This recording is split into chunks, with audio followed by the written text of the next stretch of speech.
Hello and welcome to Pixel Sift. My name is Gianni. This is episode 91, and every fortnight or week or at some interval on the internet, we bring you a show and we speak to some of the developers from our patch of the world, the sort of Southeast Asia, Australasia part.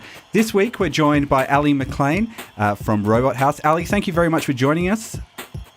Thank you for having me. And we're going to learn all about a couple of projects that you've been working on, kind of in the progress with.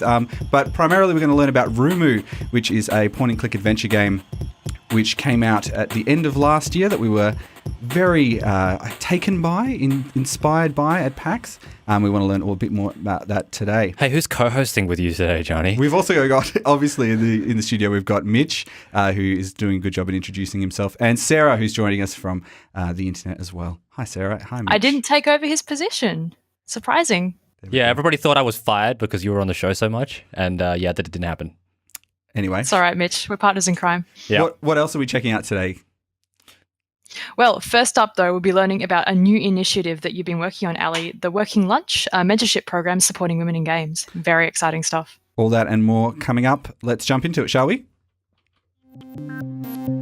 Did you know Pixel Sift is available on other platforms? You can find previous episodes on iTunes, Pocket Casts, YouTube, and on the Pixel Sift website.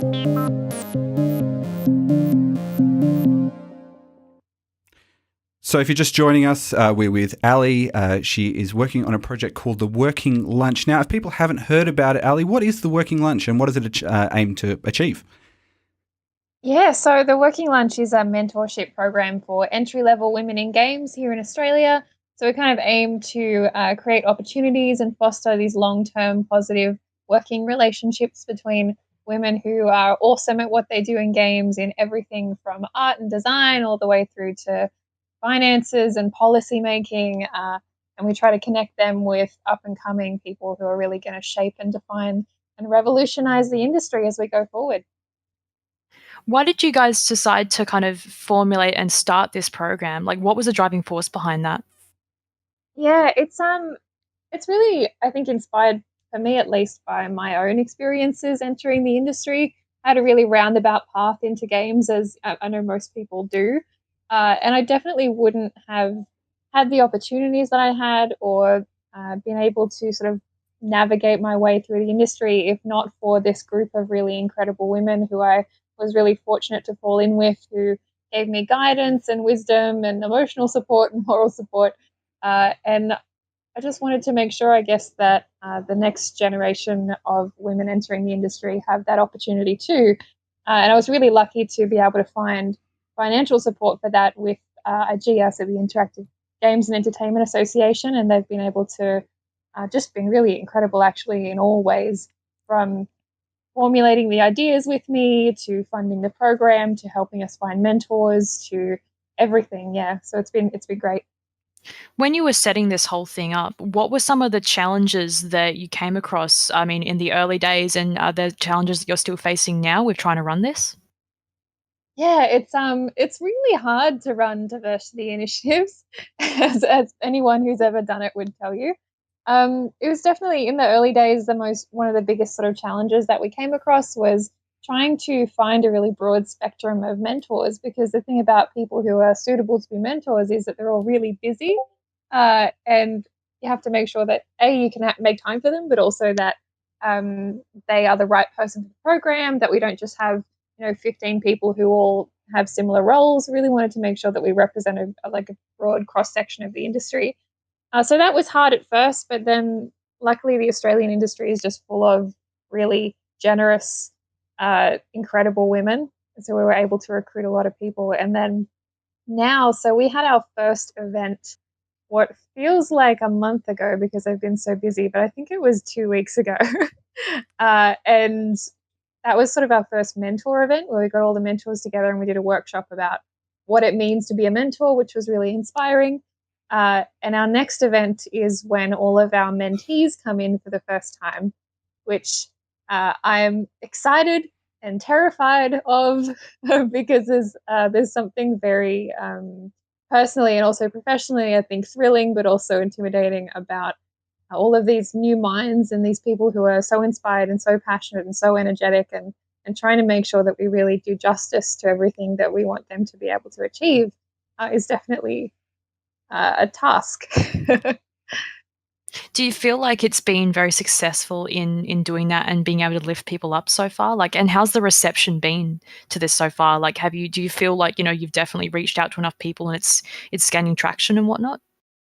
Yeah, I mean, honestly, when I first started doing this, I was really surprised that we were able to find a partner, a financial partner who uh, really understood the morals and I guess the values behind why we wanted to create the working lunch. So I mean, that blew me away to begin with, and then the quality of the mentors that we were able to recruit really was very heartening to me. And then we had over 100 applications for people who wanted to be mentees, and we only have about 10 spots. So that was that was a whole thing. Uh, and reading through, there was just I think probably the best moment that I've had so far with the working lunch was really that day reading through all of the mentee applications and just being blown away by the drive and the passion and the creativity and also just the really broad cross section of interests, and people are so passionate about really specific things. That we had this really incredible applicant who wants to make games to help educate people about first aid and medicine in rural communities. And I was like, "Can you mentor me? Like, how are you so cool already, and you haven't even started your career yet?" So, yeah, it's going really well. Can you see that expanding into the future? Because 10 spots and 100 applications, that's insane. That's wonderful. Like, do you think you guys will grow and open more slots for mentors to come into it as time goes on and things kind of expand and it gets easier to manage? Yeah, look, I mean, the end goal for us at Working Lunch is to eliminate the experience of being the only woman in the room. So being the only woman in the boardroom, being the only woman on your dev team, being the only woman in a marketing conference, it's that's the plan. So the more people that we can connect with mentors and the more mentees and the more classes we can get through, I mean, that's obviously as long as we expand slowly, I think, and make sure we do it in a way that is manageable and does justice to the amount of individual attention that everyone deserves. Because ultimately, we want to create something that is meaningful and long term and really beneficial for everyone involved. Squint57 actually has a comment from Twitch chat. He'd like to know that how exactly was the project funded? So who did you get funding from, if you're able to disclose that? Yeah, so our funding comes from IGEA, so the Interactive Games and Entertainment Association. They do all kinds of incredible things within the industry, advocating for the industry with government here in Australia and in New Zealand. And they're really passionate about making the industry more diverse and, really fixing up that 18% women working in games. So, yeah, they fund our programs, but we also have spots for sponsorship from other companies, and those are things that are definitely coming up in the future. So, game studios or publications who are interested in funding events and sponsoring travel for mentees and speakers to come to events. So, yeah. Ali, you spoke a little bit about the mentoring that you received. Can you tell us about why that was important for you and kind of developing your career? Absolutely, yeah. So as I said, came to games a little bit unconventionally. I started in cosplay and then got into sort of marketing and community management and then production and then eventually doing what I'm doing now, which we'll talk about later. Uh, so for me, it was really meaningful to find women who I could see, uh, I guess, doing what I thought I would never be given permission to do. And not necessarily because of my gender. I just thought that you had to kind of have this like secret piece of paper that said you were allowed to be a game developer. Like there was a secret club that you had to be invited into. And I was just kind of waiting for permission. And it wasn't until I met people like Megan Marie, who's the senior communications manager over at Crystal Dynamics, working on Tomb Raider, and Ray Johnston, who's the editor of Gizmodo and obviously incredible TV and radio extraordinaire, and Kelsey Gamble, who's the ANZ community manager at Bethesda. Uh, three people who definitely inspired and mentored me immensely in the early years of my career, and still continue to inspire and mentor me, and are close friends now. And I saw them really not waiting for anyone to give them permission, and going out and changing the industry and creating things that other people weren't creating, and doing it in a way that was very unique to themselves and their own sort of point of view. And I thought that seems pretty good, and then I did it. Now, I see that Ray's working with you on the working lunch. Who are some of the other people that you've got working with you to mentor the next generation of up and coming game makers? Oh, there are so many. You're testing my memory, so I'm going to try and remember everyone. The people who came to our mentor event a couple of weeks ago. So we had Kelsey, who I just mentioned. We also had obviously Raylene Knowles, who is the wonderful woman who is our representative from IGEA. So she organizes all of the things to do with working lunch that are beyond me. So things like booking event spaces and organizing and bringing everyone together. She manages to somehow coordinate the schedules of some of the busiest people in games. So she's some kind of hero. And we also have Lucy O'Brien from IGN. We have Stephen Dixon, formerly of Good Game, who works at Channel 7 now as guest mentor. We have Kim Allam, who's a studio manager at Defiant Development. We have V from Stirfire Studios. We have Katie Steggs from Lumi Consulting. And, I could go on and on, but it's, people basically the big spread names out in all different disciplines. So, and yeah, people who really have storied careers working with some of the most well-known, but also some of the most interesting and exciting companies operating within the space at the moment. So it's so exciting to me to think that I think if I, as sort of at university age, had walked into a room full of women like that and been told, you are capable, you are worthy, and there is a space for you in the industry, I think that my life would have been very different. And I hope that gets to happen for our class of mentees. I'm so excited to meet them in a few weeks. So there's a number of programs or part of this, the working lunch. What's the next stage once you meet with the mentees? Yeah, so it's basically a series of workshops over the course of a year. So it's a year-long mentorship, and at each workshop we focus on a different thing. So it could be focusing on teaching you freelancing 101, so like how do you invoice people, what are client expectations, all those kinds of things. And there's also like a class on self-care in the workplace, and what do I do to not explode of stress. And then also more concrete skills, like depending on specifically what you're interested in. We also have guest speakers at each event. So we had the amazing CEO of Espresso Communications come to our last event and give us a talk about the foundations of mentorship and why it matters and how it matters, based on her incredible career of mentoring people within communications.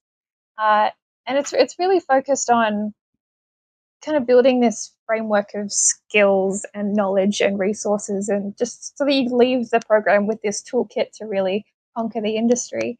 And the core of that is really the Working Lunch Handbook, which is a book that we've been working on for nearly a year now, which collates a whole bunch of different resources, as well as personalized advice and thoughts and wisdom from people like Brenda Romero and Megan Marie, and Siobhan Reddy and Robin Hunicke from, some of the most incredible women in the industry. Now, you had 100 people apply, 100 women apply for the first program. Now, you're going to obviously continue this on and let it develop. If people are interested in being part of it, how's the best place for them to be part of it?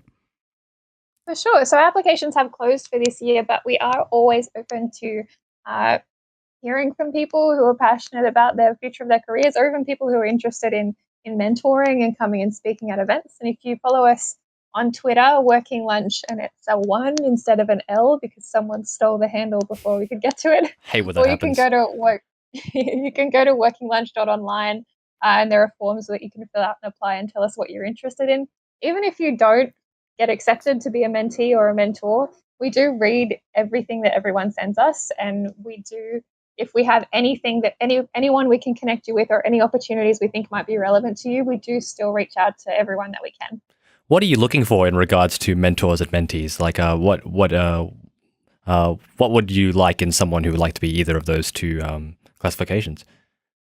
Yeah, I mean, when it comes to being a mentee, the applicants who were really successful with us were people who really knew what they wanted. So people who are really specific in their passion, people who could show that they'd already taken steps towards that path, and people who were really interested not just in developing themselves, which is obviously very important, but also contributing to the broader industry. And so if we as a team invest in you, how are you then going to go on to make this industry a better place? That's what we're really excited about in mentees. And in mentors, it's a bit of everything, really. We're looking at people who have something to pass on, and that could be, technical skills and expertise in a particular area, or it could be some fascinating experience that you've had with the industry, some wisdom that you'd like to pass on, or it could be, are you someone who facilitates internships or placements or fellowships? Then obviously we're interested in anyone really who feels that they have something to contribute to the next wave of people who are going to revolutionize games. It sounds like a fascinating project, and I'm very excited to talk to the people who come out of the project, the next level of mentees who come out and see some of the great things that people and women in Australia can make in games. Very exciting. Oh, I'm sure you will be interviewing them. They'll all be amazing. That's you can find out more about. We'll be putting links up to all of that on our website right now. Though, let's jump into our next topic, shall we? Pixel Civ! It's not Pixel Civ, it's Pixel Sift. Pixel Civ! If you're still joining us, if you're just joining us... I feel like I'm on the back end of a lot of these promos. You are. You've got a very good voice, Mitch. We like to use you as much as we can. Specifically, the word use was used there. Yeah, okay. We use you, Mitch. Yeah, that's cool. Part of a team. If you're just joining us, Ally from Robot House, who has probably one of the best titles that I've come across as a game runner. Ally, what is a game runner? I get this question a lot more than I thought I would. So it's cool and cyberpunky, and I really like it. He was in the office earlier. It's like, she's a game runner. That's like the best thing ever. I'm changing my name to podcast runner, I think. I was very excited the day that I got my game runner business card for the first time. So it is kind of like being a showrunner for TV. You do a little bit of everything. It's largely a really creative role, but it's also very heavily involved in production and studio management. So I do a lot of the business side of things too. But it means that when it comes to a project like RUMU, I pitch the game and I get to collaborate with the whole team at every stage, whether it's concept art or level design, game design, sound, score, directing, voice actors, all the things. Get your hands. So you mentioned that you started off in cosplay. How did that happen? How did you move from a very artistic, that's very artistic and very, it's a very, where you make things, to creating digital stuff? How did that journey happen? It's a long story, but I was in cosplay because I love games and I love pop culture and I love communities. And so it was a really natural evolution for me to move into community management. I got my first sort of real, legitimate community gig as a consultant with CD Projekt Red on The Witcher 3, which was obviously a really nice win to have at the start of my career. And then I, from there, went on into more sort of marketing and then production-focused things, which kind of don't really go hand in hand, but for some reason for me felt quite natural. And then luckily I came to Hammerfall Publishing at a time where they were ready to start their own sort of their own original IP focused studio. And so I got to kind of step up, and they really took a chance on training me and putting me in charge of something that is very exciting and really a once in a lifetime opportunity. So yeah, a bit of a crazy ride. Now, RUMU was a game that really kind of captured our hearts and our attention when we saw it at PAX. I had a chance to play through it completely very recently. But for people who haven't seen it or weren't able to check it out at PAX, what is RUMU? Yeah, so RUMU is a point-and-click adventure game, kind of like Monkey Island, but really, really sad and about robots. It's a journey, really, an emotional journey about a robot vacuum cleaner with feelings. So it kind of explores all these different relationships within this home. So yeah, kind of like WALL-E. But there's definitely a WALL-E vibe. Yep. It was something really interesting about this genre, and I'm just wondering, why did you go towards a point-and-click adventure game, and what sort of things were you drawing inspiration from? Yeah, RUMU definitely evolved a lot from the early stages. We didn't really know what genre it was going to fit into. We just knew we had this story that we really wanted to tell, and so it was a process of elimination, really going through lots of different uh, variations of how to tell this story and what's the best way to tell this story. And to start out with, it had this crazy branching narrative, and there were all these things like there was a cat AI system, and there was like humans patrolling the house, and all this kind of stuff. And ultimately, again, every decision that we made was, what's the most faithful way to tell the story that we want to tell. And as it came around, really going back to all of our roots and games that we all loved growing up turned out to be the best way to go. So you've got your Monkey Islands and all that, but also for me it was like the Anastasia point-and-click adventure game. Oh wow! which which is one of my fondest childhood memories. And there are a lot of similarities between that game and RUMU, and no one will ever notice that. Drawing your inspirations there. I'm going to be playing them back to back now, just like next to each other. Like, Next where week. are Oh, please do. I will play it with you. It's fantastic. Is If it you something you can find a even copy get, of it, or is it like it's drifted off into the ether now to be able to find I'm it? sure someone can find you it. can still buy it on Amazon. Really? But it's like a whole thing. Oh, it sounds like a project. It sounds really good. One of the things that kind of really stuck with me was the feeling of the future that was in RUMU, and how it felt close, but obviously still a bit futuristic. Tell me a bit about how that kind of came about, and the story of RUMU was sort of developed. Yeah, I mean, we worked with a good friend of mine and one of my favorite people in the world, Daniel Mcmann, who's an incredible writer who you would know from things like LA Noire and Forza Horizon. Games very similar to RUMU. And I mean, Forza Horizon has wheels. Yep. So. And a big heart. And a big heart. Are you gonna add like a hat DLC so RUMU can have a little detective's hat? Please do that. Honestly, there are so many like videos I could send you of RUMU wearing various hats and sunglasses. So what was the question again? Oh, how did we develop the story? Yeah, how did it kind of build the world? Yeah. Stuff? Yeah. We always knew we wanted it to be kind of near future, and we wanted to tell a story of a family that people could either feel was their own family or feel that they would know someone who would be part of that family.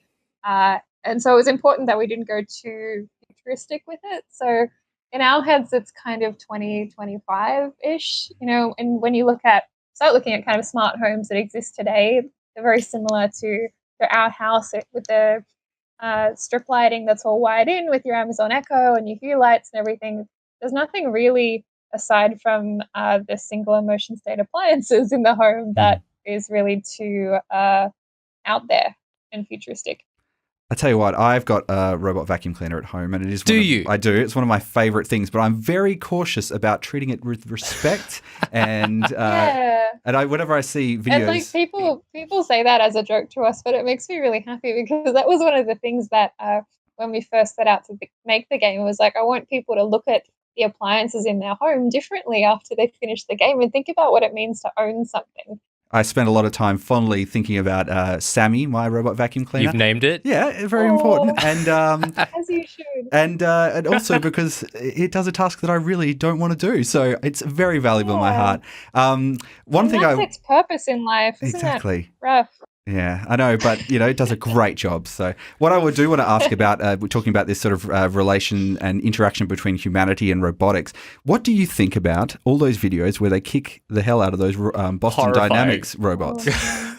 I really want to distinguish myself as separate to those people so that when the robots do rise up, they know that I'm on their side. I think RUMU was one step towards proving that to them. I think we're going to go make a YouTube channel where we're just hugging the robots and giving them like flowers and things. Like the one recently where it opened the door for the other robot. There's another follow-up video where there's a guy and he's like kicking it. Like, not nice. It's just not the good. worst. God, I'm really worried about robots that can open doors. For some reason, that's more upsetting to me than anything else. The game is really, really fascinating. It has this great sort of discovery-style story, similar to games you would have played, a bit like Firewatch or Gone Home. It's a self-contained sort of story, and it's something you can get through quite easily. Is that the sort of game that you like to play these days, Ally, or is that something that you just have been inspired by others to make something like that? Oh, that's my favorite kind of experience. I think I really value games that respect my time. I don't have 80 hours to sink into a game these days, and so if I can get an experience that really is nourishing in 2 to 3 hours, and leaves me with something to think about, and leaves me with these memorable, beautiful visuals like Firewatch did, and leaves me with characters that I will think about for years, like Gone Home did. Then that's a really special experience to me. And those are the kind of games that we want to make at Robot House is these contained, narrative-driven, character-driven experiences. So yeah, definitely, those are the kind of games that we all play. The game came out sort of late last year. How has it gone, and what's been the reception? We were just blown away, honestly. This is our debut feature-length title, so we didn't really know what to expect releasing an original IP, because all of us have only ever really worked on established IPs before, and also being the first game for a studio and having it be such an unusual little title about a vacuum cleaner with feelings.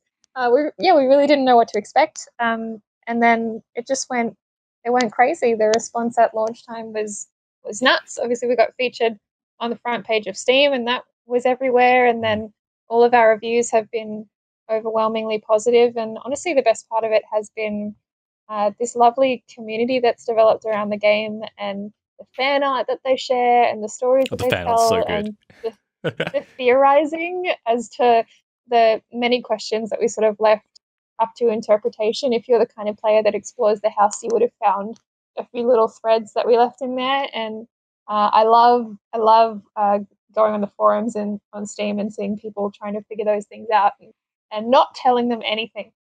It's good. Just leave them. Now, is RUMU's tale told? Is that it for RUMU, or will there be a RUMU 2? I would say that releasing RUMU in December last year was the start of our journey with RUMU, and I'm really excited about where we might get to take it in the future. Well, I would want to know the refrigerator story. So Yes. There's some. There was a time when, if you go to the fridge and you click on it and the ice will come out of the ice machine. Yep. There was a time for, I want to say, like 8 months of development where the ice had feelings, and also the ice machine was kind of a rail gun that would like shoot ice dramatically across the room. And that was something that got cut really close to release, but I will always remember it fondly. We have another question from Twitch chat. Squint57 would like to know if there are any other plans for future robot-themed games from you guys. Yeah, I mean, the studio is called Robot House. So that's not unintentional. Any non-robot games in the pipeline, or just not even going to worry about it? No, it's just robots and houses. That's it. Oh, man. I mean, I wish that I could tell you more about what we're working on at the moment, but there are a bunch of things bubbling at Robot House thanks to the success of RUMU and the incredible support that we've seen. So I can't wait to be able to talk about what our next thing is, but I can't do it yet.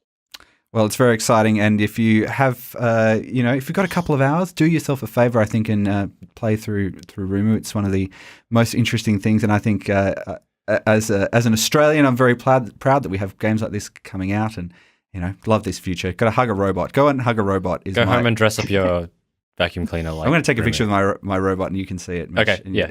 I can't wait to have that. Yeah. Bring a robot to The work. question is that going to anger the robot, or is it going to express your love for it? Because, you just don't know. You can't make an assumption about it. That's true. I shouldn't put my feelings onto a robot. It has to be a, two-way sort of relationship. You can, clean up the studio. That's it. We'll be putting links up to RUMU on our website, and you should definitely give it a go if you have the chance. Ally, thank you very much for joining us. It's been phenomenal to learn all about the working lunch and more about RUMU, and we're very excited to learn more about the house and robot-themed games that are in the future for Robot House.